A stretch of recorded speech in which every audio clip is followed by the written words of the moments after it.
홍익표 신임 원내대표의 모두 발언을 들어보셨는데요. 이재명 대표 구속영장이 기각된 이후에 첫 회의였는데 홍익표 신임 원내대표는 대통령의 공식 사과를 요구하고 또 한동훈 법무부 장관의 파면이 시작될 것이라고 강조했습니다. 잠시 뒤 뉴스 라이브에서 국민의힘 긴급 의원총회 모두 발언도 생중계로 전해드릴 예정이니까요. 함께해 주시기 바랍니다. 자, 저희가 앞서서 더불어민주당 이수진 의원을 연결해서 얘기를 들어보는 시간도 가졌는데 이번에는 국민의힘의 입장을 들어보는 시간 마련했습니다. 장해찬 청년 최고위원 연결되어 있습니다. 네, 위원님 나와 계시죠? 네, 안녕하세요. 장해찬입니다. 예, 아침 이른 시간에 연결 감사드립니다. 네. 자, 먼저 이재명 대표 구속영장을 법원이 기각했는데 이 판단에 대해서 어떻게 보셨는지 얘기를 좀 해보겠습니다. 혐의에 대해서 다툼의 여지가 있다. 증거를 없앨 염려가 있다고 보기 어렵다. 법원이 이렇게 판단을 했는데 어떻게 보셨습니까? 그러나 백현동에 대해서는 상당히 의심이 간다고 법원 스스로도 밝혔고 위증교사 혐의는 소명됐다고 말하지 않았습니까? 그것만으로도 이재명 대표는 이제 사실상 민주당이 존중한다는 사법부로부터 위증교사 범죄자 낙인이 찍힌 셈이고요. 위증교사를 했는데 증거인멸의 우려가 없다는 판결은 마치 때리기는 했는데 폭행죄는 아니다. 술은 마셨지만 음주운전이 아니다라는 말과 다를 바 없는 모순적인 판결이라고 생각합니다. 그래서 이 판결이 나중에 어떤 이 유죄의 결과로 드러났을 때 다시금 역사의 평가를 받게 될지 모르지만 굉장히 논리적으로 모순된 부분을 많이 담고 있는 판결이라서 상당히 아쉽고 납득이 안 가는 측면이 많습니다. 모순되는 판결이고 납득이 안 가는 부분이 있다. 그러니까 법원에서는 이미 확보된 증거 자료를 볼 때 증거를 없앨 염려가 있다고 보기 어렵다. 그리고 쌍방울 대북송금 사건과 관련해서도 이화영 전 평화부지사가 진술을 번복하는 과정에서 개입한 정황이 있지만 이재명 대표가 직접 개입했다고 단정하기 어렵다. 이렇게 판단을 했는데 그럼에도 불구하고 검사 사칭 사건 위증교사 혐의는 소명된 것으로 보인다. 이렇게 밝혔던 이런 부분을 좀 주목해서 보신 거군요. 네, 위증교사가 사실 증거인멸에 있어서 가장 수위가 높은 레벨이라고 할 수 있습니다. 그런데 위증교사 혐의가 인정되는데 증거인멸 우려가 없다는 것은 그야말로 이 판사 스스로도 기각 사유를 쓰면서 이게 말이 되나 고민할 정도의 모순적인 내용인 것 같고요.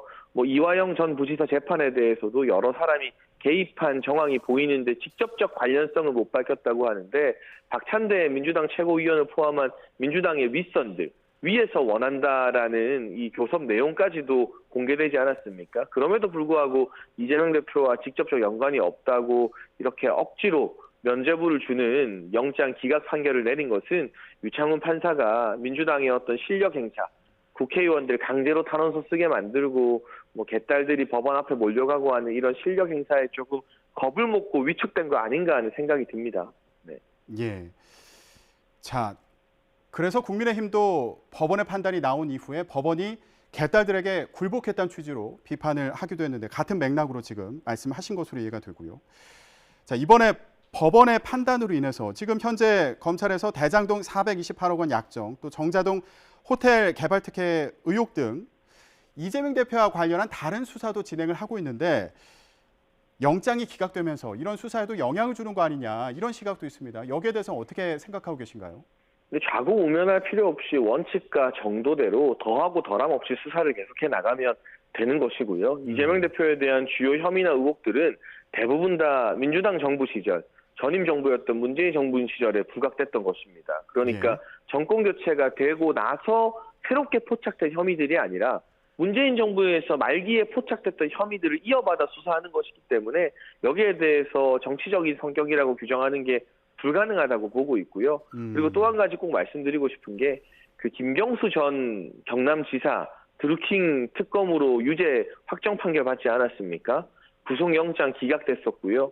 문재인 정부의 블랙리스트 김은경 전 환경부 장관도 구속영장이 기각되었지만 두 사람 다 모두 실제 재판에서 실형 선고를 받고 유죄가 확정되었습니다. 그리고 그때는 구속영장 기각 사유가 다 다툼의 여지가 있다였어요. 그런데 이재명 대표는 이화영 전 부지사 건은 그렇다 치더라도 백현동에 대해서는 상당한 의심이 가고 위증교사에 대해서는 혐의가 소명됐다는 판결이 이 영장심사에서 나온 마당이기 때문에 김경수 전 지사나 김은경 전 장관 사례와 비교해봐도 본안 재판에서 유죄를 받을 확률이 압도적으로 높다고 봐야 할 것 같습니다.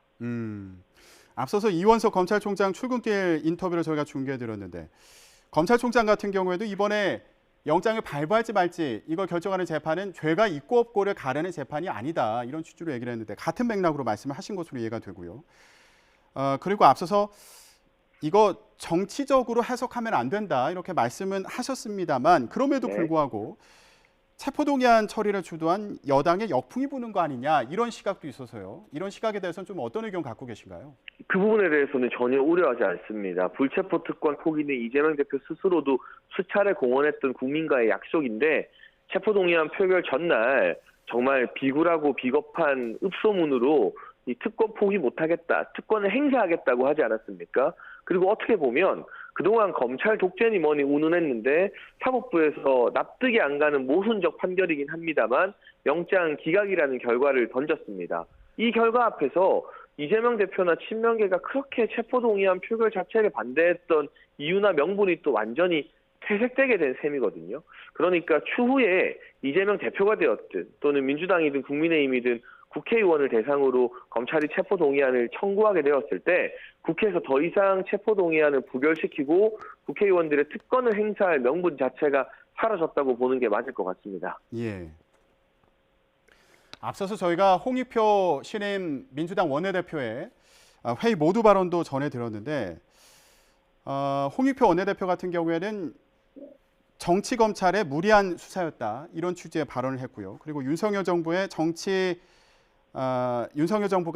정치 수사에 몰두하면서 경제가 무너졌다. 이렇게 비판하기도 했습니다. 이런 주장이 앞으로 총선까지 이어지는 거 아니냐. 이번 영장 기각을 계기로요. 이 정치검찰 프레임을 계속 갖고 나오는 거 아니냐. 이런 전망도 있는데 이런 부분에 대해서는 어떻게 생각하고 계신가요? 그런데 홍익표 원내대표나 민주당에서 지금 사법부에게 고맙다, 사법부 판결을 존중한다라고 이야기하잖아요. 네. 그러면 이 사법부가 인정한 위증교사 혐의에 대해서는 국민들 앞에 본인들도 인정하고 사과해야 되는 게 도리가 아닌가. 왜 위증교사 혐의 소명이라는 부분에 대해서는 이런 반구 언급도 하지 않고 본인들 편한 것만 취사 선택해서 이 정부의 국정 발목 잡기 도구로 쓰느냐라는 질문을 할 수밖에 없는 상황이고 예. 문재인 정부 때 돈을 펑펑 쓰다 보니까 나랏빚이 5년 만에 400조 넘게 늘었습니다. 그 이전에 이승만 정부부터 박근혜 정부까지 600조였던 나라빚을 단임 정부가 5년 만에 400조 이상 늘려놨는데요.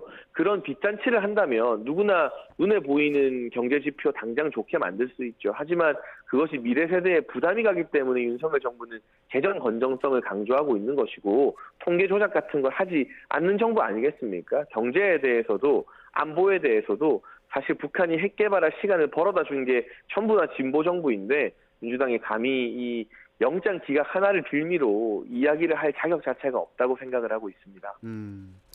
민주당이 이번 영장 기각과 관련해서 유리한 것만 지금 취사 선택해서 강조하고 있는 거 아니냐 이런 부분도 지적을 해주셨고요. 앞서서 홍익표 신임 원내대표 얘기 중에 한동훈 법무부 장관 파면이 시작될 것이다 이런 얘기도 있었습니다. 또 일부 강성 지지층에서 한동훈 법무부 장관 탄핵에 나서야 된다 이런 주장을 하는 경우도 있는데 이런 주장에 대해서는 좀 어떤 의견을 갖고 계신가요? 자신 있으면 한번 해봐라라는 말씀을 드립니다. 이상민 장관에 대한 탄핵이 헌법재판소에서 9대0으로 기각되고 잉크도 마르지 않았습니다. 그런데 반성하긴커녕 아무 명분 없는 총리 해임 건의안부터 이제는 한동훈 장관에 대해서 파면이니 탄핵이니 운운하는 것 자체가 국민은 우습게 알고 이 국회를 장악한 권력을 마구잡이로 휘두르겠다는 꼴밖에 안 되기 때문에 저는 민주당이 실제로 밀어붙일 가능성도 낮다고 보지만 국민이 무섭지 않다면 자신 있으면 어디 한번 해봐라. 그때 또 헌법재판소에서 9대0 판결이 나올 것이고요. 두 번이나 장관 탄핵을 했는데 9대0으로 기각이 되면 민주당이 이제 국정에 대해서 이런 반구 어떤 소리도 못해야 되는 것 아닌가라는 그런 강한 주장을 하고 싶습니다. 예. 자, 이번에는 민주당 내부 상황에 대해서 어떤 의견 갖고 계신지 이 부분도 한번 여쭤보겠습니다. 이번에 영장이 기각되면서 민주당 내 갈등이 더 심해질 거란 분석도 있는데 가결표 체포동의안 표결 과정에서 가결표 던진 의원들 징계해야 된다 이런 목소리도 나오고 있습니다. 이런 주장에 대해서는 좀 어떻게 보고 계세요?